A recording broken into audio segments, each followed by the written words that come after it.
Hola, bienvenidos a Conociendo el Derecho, el ciclo de entrevistas centrado en el derecho y la actualidad. Hoy nos acompaña Ana Clara Gómez Casadei. Ana es abogada egresada de la Universidad Católica Argentina.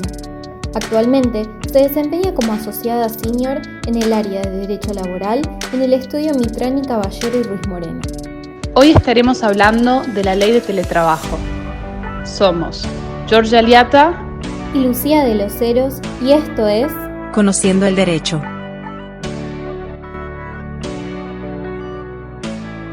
Bueno, buenos días, Ana. Ante todo queremos agradecerte por la predisposición a charlar con nosotras hoy y de parte de toda la revista por concedernos la posibilidad de entrevistarte.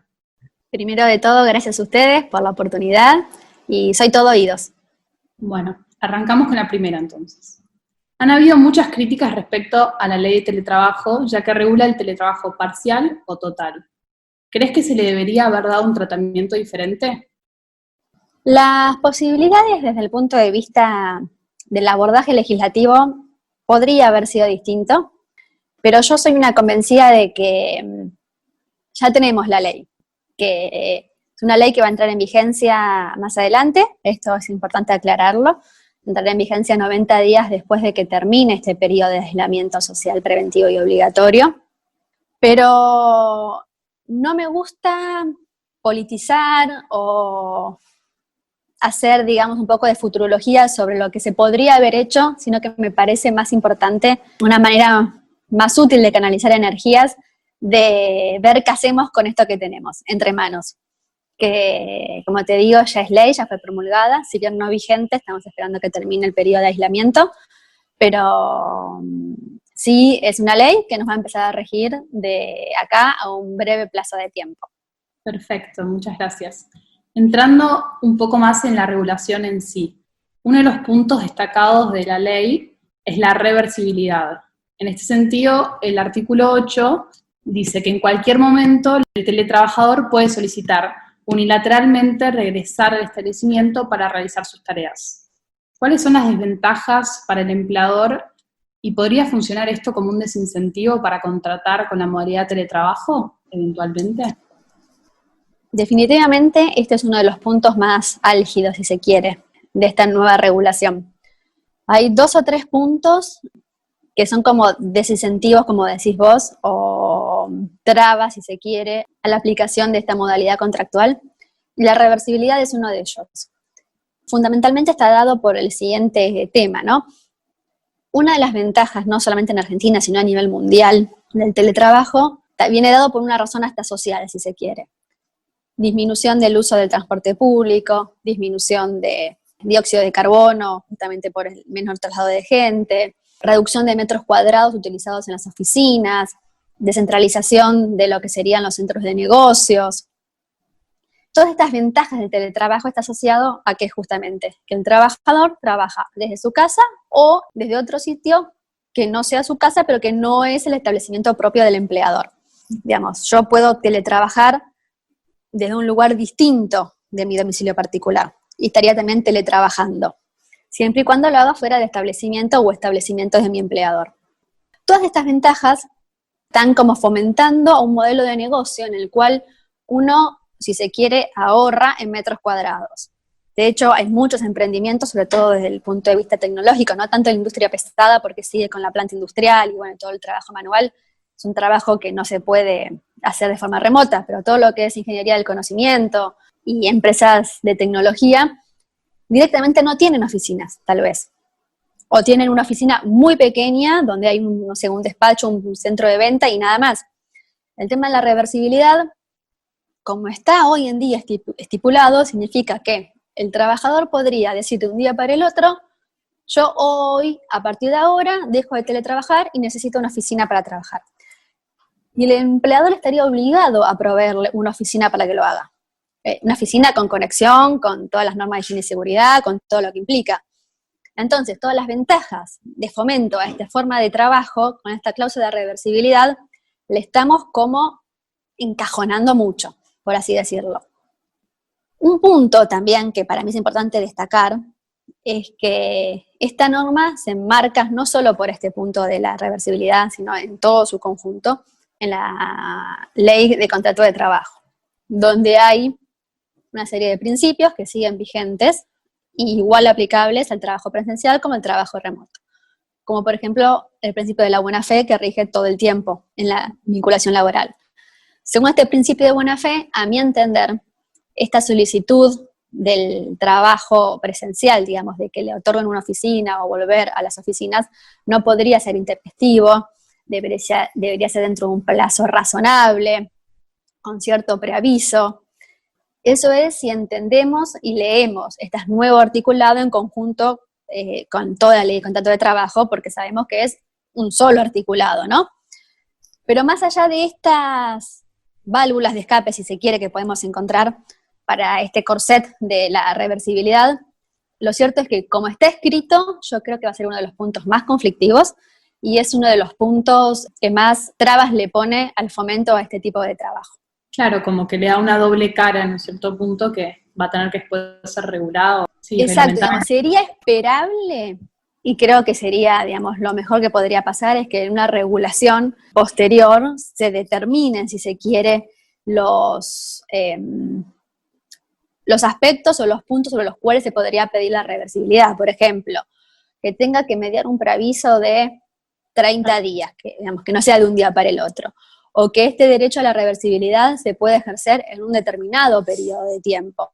Porque, digamos, esto, como está redactado hoy en día, no tiene fin. Digamos, yo empiezo a teletrabajar hoy y capaz que después de 5 años pido la reversibilidad. Entonces el empleador no tiene forma de prever su estructura edilicia, me refiero.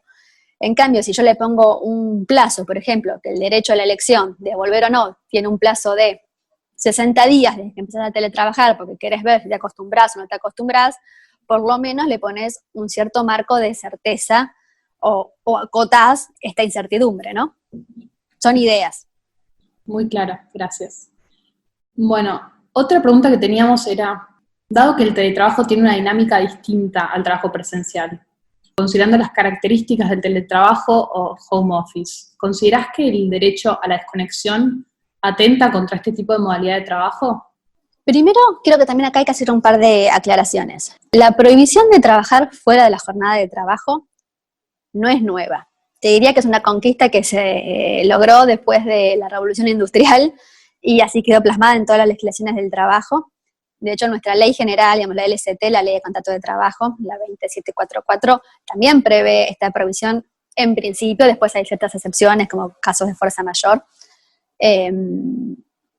No creo que el problema o el encorsetamiento venga dado por el derecho a la desconexión en sí, que es un derecho, como ya te digo, que de vieja data, digamos, uno nunca estuvo obligado a trabajar fuera de su jornada, y hasta te diría que es sano y saludable que se respete y se fomente la desconexión o los tiempos de descanso. Hay miles de estudios a nivel local, internacional, sobre las ventajas competitivas de los descansos tanto semanales, diarios, anuales.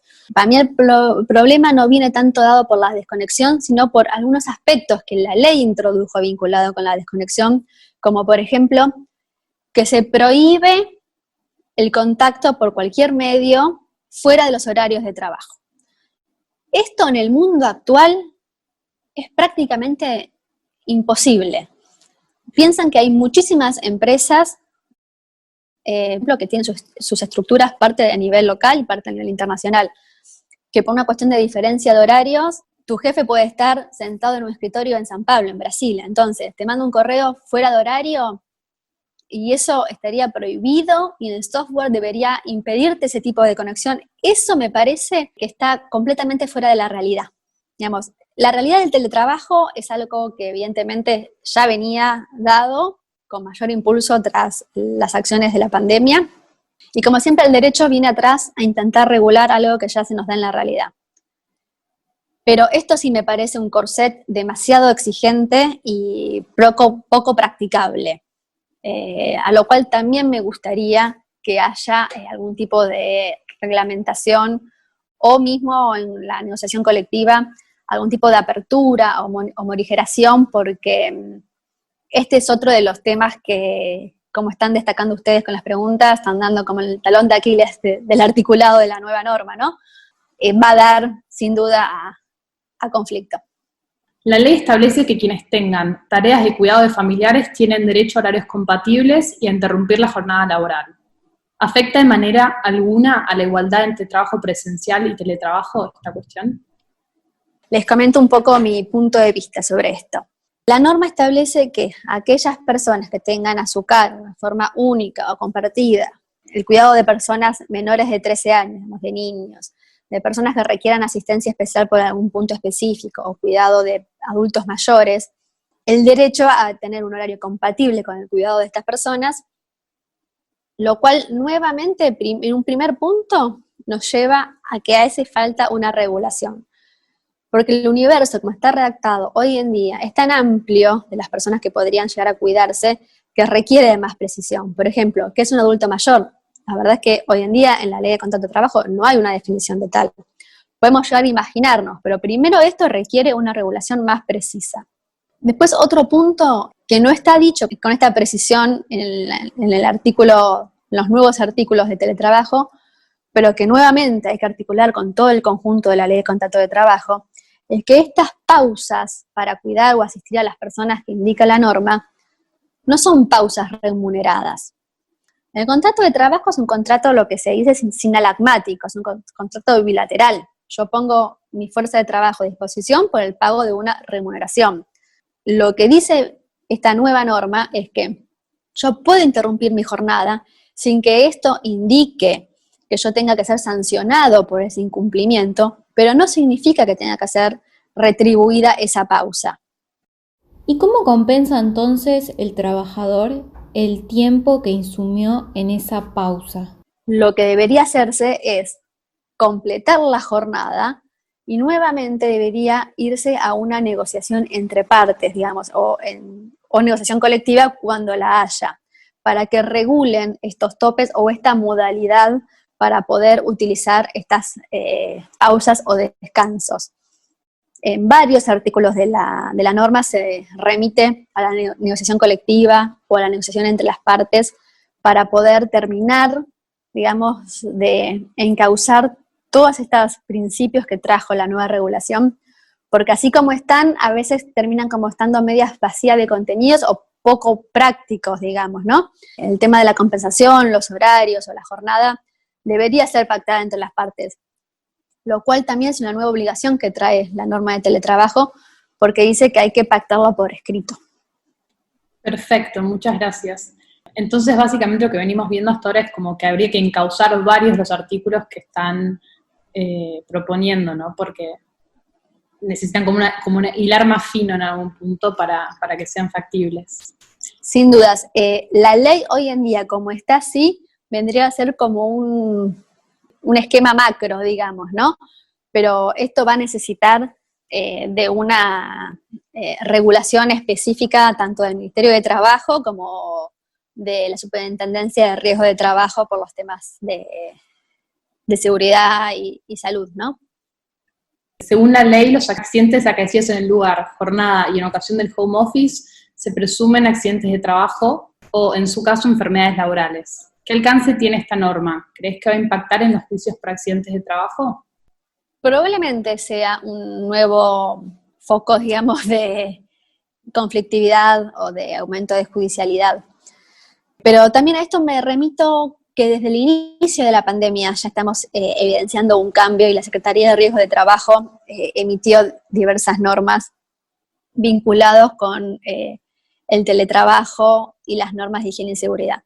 Al principio de todo salió una normativa de la Superintendencia de Riesgo de Trabajo en la cual había que denunciar el domicilio donde estaban los trabajadores prestando servicios. Asimismo se recomienda la implementación de protocolos, que esto sería, digamos, una buena, protocolos no para infectados de COVID, me refiero a que hoy en día se usa tanto para eso, sino para protocolos de buen uso de las sillas, de las posiciones, del cuello, las muñecas, cómo hacer ejercicios, cómo utilizar bien el mouse.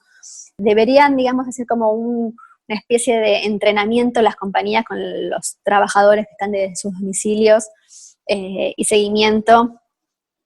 En realidad las compañías, me refiero a las ART, ¿no? Que son las responsables de este punto, para justamente intentar evitar que este sea un punto de conflicto, porque sin duda va a ser una nueva fuente de reclamos, y esto también tenemos que esperar un poco a ver qué es lo que sucede en la realidad, cuáles son los siniestros que finalmente las ART terminan aceptando como acaecidos en ocasión del trabajo, que es lo que dice la ley de riesgo de trabajo como accidente de trabajo, y cuáles no, y responden a un accidente doméstico, ¿no?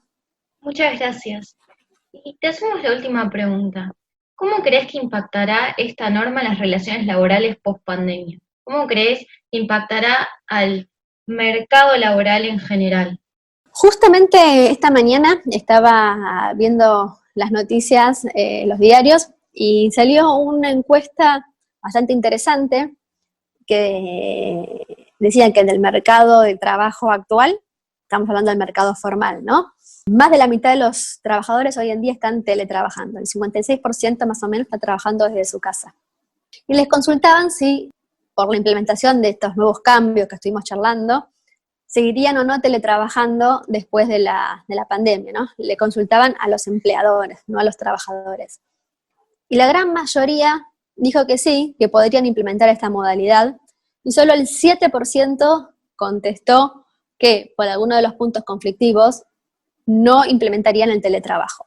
Con lo cual creo que esto nos está marcando una tendencia. Definitivamente, digamos, esto del trabajo a distancia y esta nueva modalidad, un fenómeno que, como ya dijimos, no es nuevo, sino que se intensificó por la pandemia, llegó para quedarse. Nos guste o no nos guste, es una realidad, y hasta te diría que una necesidad, no solo dada por el trabajador, ¿no? Por esto de compatibilizar las exigencias familiares, también por el lado del empleador, de buscar nuevos talentos, o talentos que quizás no estén localizados acá en Argentina y prestan servicios desde otro lado, talentos muy específicos, con mucha capacitación. No, yo creo que todas esas ventajas, también vinculado al ahorro de los métodos que hablábamos al principio, siguen estando por encima de lo que podría ser la potencialidad de conflictos que trae aparejado esta nueva norma, que insisto, ¿no? Todavía tiene varios puntos por reglamentarse, y vamos a pensarlo con una óptica positiva, y esperemos que muchos de los puntos que podrían ser considerados desventajas o poco motivadores para implementar esta modalidad sean zanjados a través de la regulación, y estemos frente a un nuevo paradigma de la forma en que trabajamos. Bueno, Ana, solo resta entonces agradecerte en nombre de toda la revista de la Universidad de San Andrés por esta oportunidad de entrevistarte. Estuvo muy bueno y fue un gran aporte, me parece, para toda la comunidad. Gracias, chicas, la verdad que un placer conocerlas y un placer participar.